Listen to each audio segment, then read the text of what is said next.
You guys love my fact checks, so let's fact check Harris's interview that she did yesterday. So she did an interview on MSNBC and it was 25 minutes total, which was kind of weird because they released a preview of it. Then they released the full transcript and then hours later finally released the whole video. So I actually did this fact check on X last night before the video even came out. I went off the transcript. This literally took me hours to do, so I hope you enjoy. I will say I'm going to give you the facts. Every now and then I might sprinkle in my opinion, but I will tell you when it's my opinion and when it's the facts. So Harris says Donald Trump left us with the worst economy since the Great Depression. When you look at, for example, the employment numbers. This is false. Unemployment was at 6.7% when Trump left office due to the pandemic. You can see here the 6.7 at the bottom, and even in 2013 we also had 6.7, and in 2012 we had 7.9, so even higher. And there are multiple years that are even worse than this, well after the Great Depression. Then she says, even before the pandemic, he lost manufacturing jobs, by most people's estimates, at least 200,000. Now, if she got rid of this first part, she would actually be somewhat correct, but saying before the pandemic is false. And here is the graph under Trump. You can definitely see that manufacturing jobs went up. They did plateau for a year, and then the pandemic brought them down. But overall, the manufacturing jobs under President Trump increased about 400,000 before the pandemic. Now, here's my opinion. You need to ask yourself, does the president really have control over this? I think we give the president way too much credit and criticism over things that are very complex, nuanced, involve a lot of things with Congress, a lot of things at the state and local level, and things with just the free market. But moving on. And she says he has an agenda that would include making it more difficult for workers to earn overtime. I honestly have no idea where she got this because Trump actually wants to do no tax on overtime. So I honestly have no idea where she got that. And if you know where she got that from, please put it in the comments. I just think that that is something like really out of left field. Then she says he has an agenda that would include cutting off access to small business loans for small businesses. If you've been following me, small businesses is something I'm like very passionate about, very well informed about. And so this is false. Nowhere in Trump's Agenda 47, his website, or in any of his speeches has he ever said he would cut small business loans. In fact, when he was in office, he approved PPP loans for small businesses, and I'm sure we all remember that.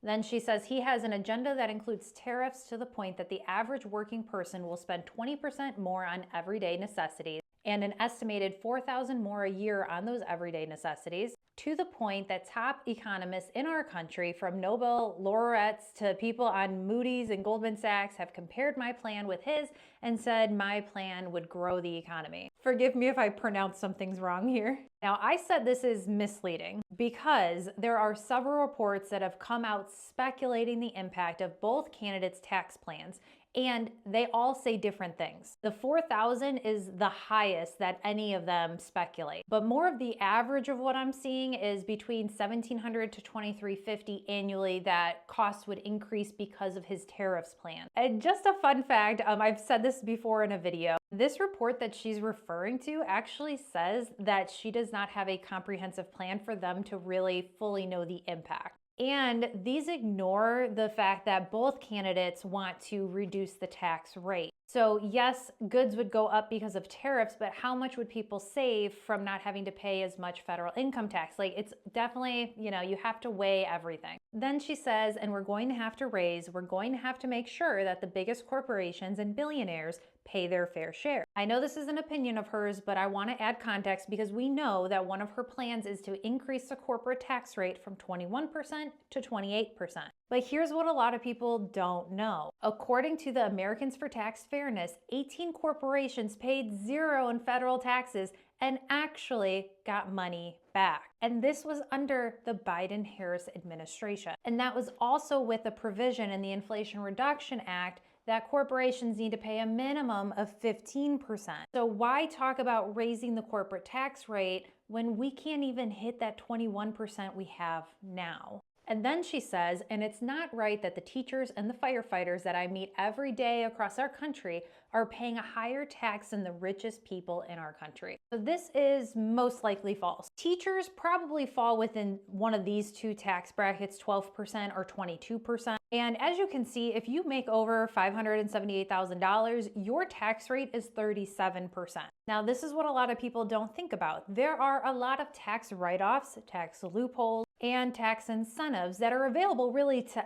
everybody. And even the child tax credit is an example of a tax write-off. So that puts you, even if you're supposed to be in the 22% tax bracket, that could bump you to the 12% instead. And all of those incentives are approved by Congress and the president. So if they are not paying their fair share, it is because of the legal loopholes, tax incentives, all of that are approved by Congress and the president. And newsflash, Democrats and Republicans have voted on these things. Then Harris says, look at Lordstown. He said he was going to, and then the interviewer said, don't sell your home. Harris says, yes, don't sell your homes. And what happened? It shut down. So I did a little bit of digging to find out what happened with this. And yes, Trump did say to these people in Lordstown, don't sell your house. What happened was there was a GM plant that they were suspecting was going to close down. So a lot of people wanted to get up and leave town, obviously, because something like that could really make your home values go down. And a lot of people lost their jobs. So what happened? GM ultimately sold. They didn't necessarily, I guess, shut down. It just depends on how you look at the situation.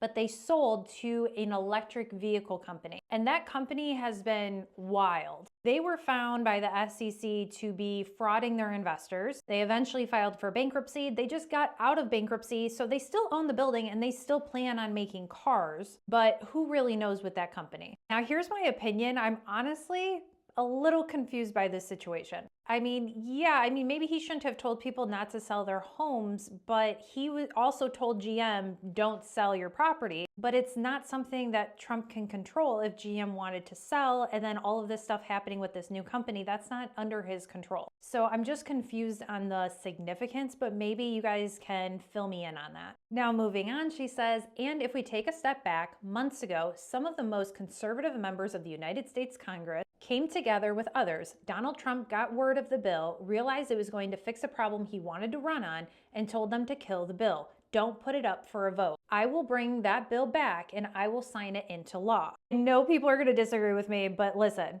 hear me out. Technically, the House of Representatives killed the bill, or even Speaker Mike Johnson. Trump criticized the bill for the foreign aid attached to it and that he believed it didn't solve the problems at the border. And I wanted to add very important context. There are two border bills. There is one that the Senate approved that the House refuses to bring to a vote, but there is also this border bill that was passed in the House and the Senate refuses to bring it to a vote. This one has no foreign aid in it. And technically, if she wants a border bill, she could vote on this. She is the tiebreaker in the Senate. And this is the Truth Social that people say killed the border bill. If you want to read it, I'll let you pause to read it.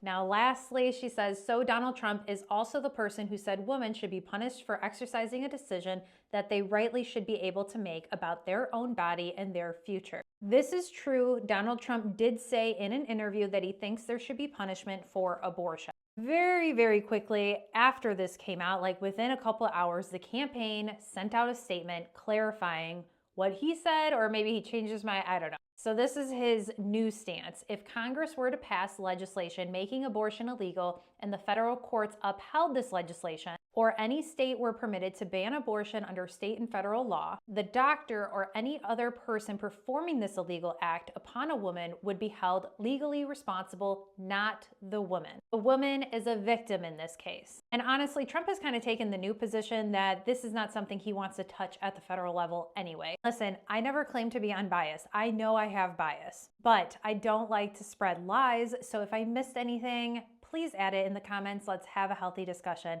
So let me know your thoughts and make sure you're following me for more.